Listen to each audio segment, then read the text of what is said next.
How do you bully-proof your child? This is Scott Conway, PhD, JD with mothersraisingsons.com. The subject is how do we bully-proof our kids?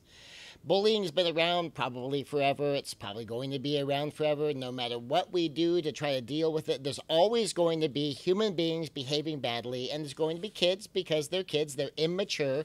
They lack sophistication. A lot of kids are going to behave badly, and they're going to be mean to other kids. It's just seems to be part of human nature and something we're going to have to just learn to accept and deal with.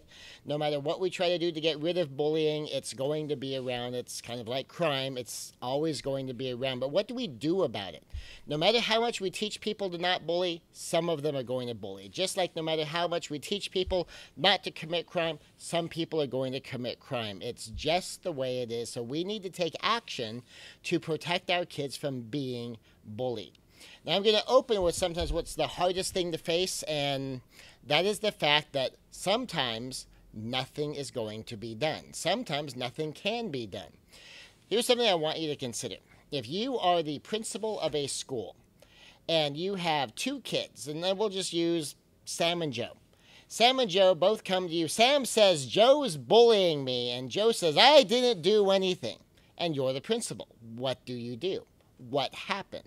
They have two completely different stories. You just have the two stories. And very often, nothing will happen. And if you were the principal, I mean, there really would be nothing you could do unless you could find another witness. Now, on the other hand, if Sam comes and tells on Joe, and then tomorrow, Sally comes and tells on Joe, Steve comes and tells on Joe, everyone keeps showing up and telling on Joe. By the time you have 4, 5, 6, 7, 8, 9, 10 people saying they saw Joe bullied them, now you have something to work with. So one of the things I tell people, there's this principle called case building. Now what case building is about, it's building a case against the bully.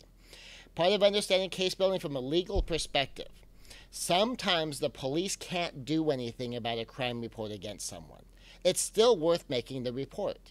The police can't do anything very often about threats because it's not illegal to threaten someone. It's not illegal to threaten to commit crime. It's illegal to commit crime. But if you report them and then something happens, now the police know who to go look at first.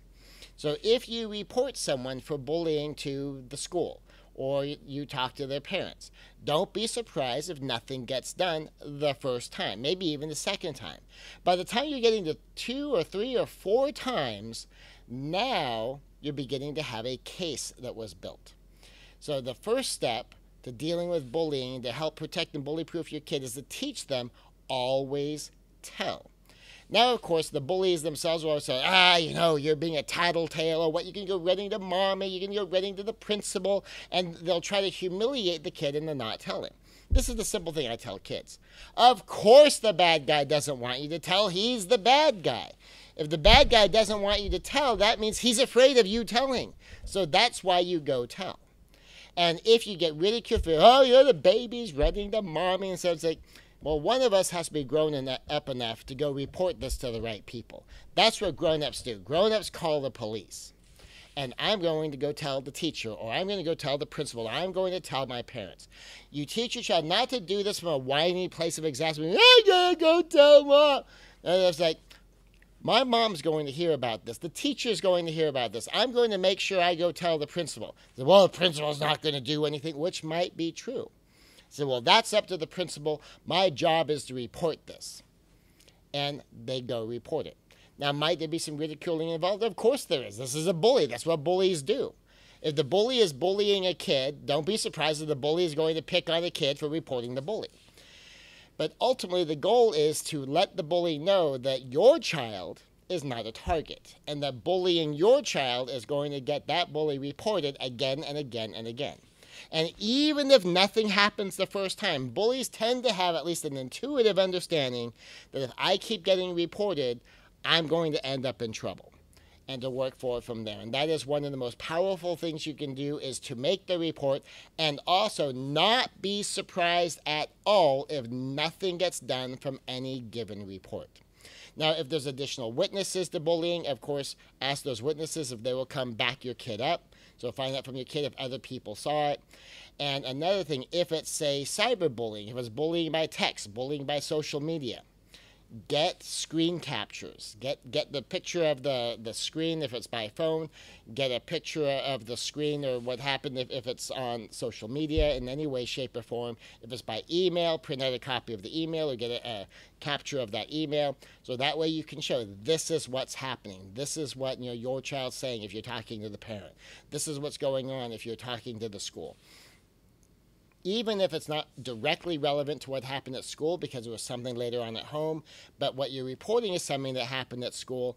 If I'm the principal and someone shows up and I've got the he said, she said situation, one kid says he did, the other kid says he didn't, but someone says, look, we've got this posts that are going on social media, we've got a capture of a text message, we've got an email here that shows a pattern of behavior by this bully against my kid, and now my kid says this is also happening on school campus. And so because it's happening on school grounds, for that part I would like you to deal with it. I'm just giving this to you as additional evidence that bullying is actually taking place. And so when you make your case, understand you're building a case. It's almost like a lawyer, that you're building a case against the bully. And if you're dealing with reporting something that's never going to have anything done about it, just go ahead and report it anyway, and understand that you're just putting one more notice on the principal's desk that this kid could be a problem. Keep an eye on that kid. And even if nothing happens from that report or even the next report, like I said, by the time you've gotten 3 or 4 or 5 reports in, now that bully is kind of on everybody's radar. Even from being told once, very often that bully is on people's radar and they know to keep an eye out for him. And that makes it that much more likely he's going to be captured. But again, and this is the hard part, don't be surprised if nothing gets done other than the other adults are on notice to keep an eye out for this behavior. This is Scott Conway for MothersRaisingSons.com with the first lesson on bullying.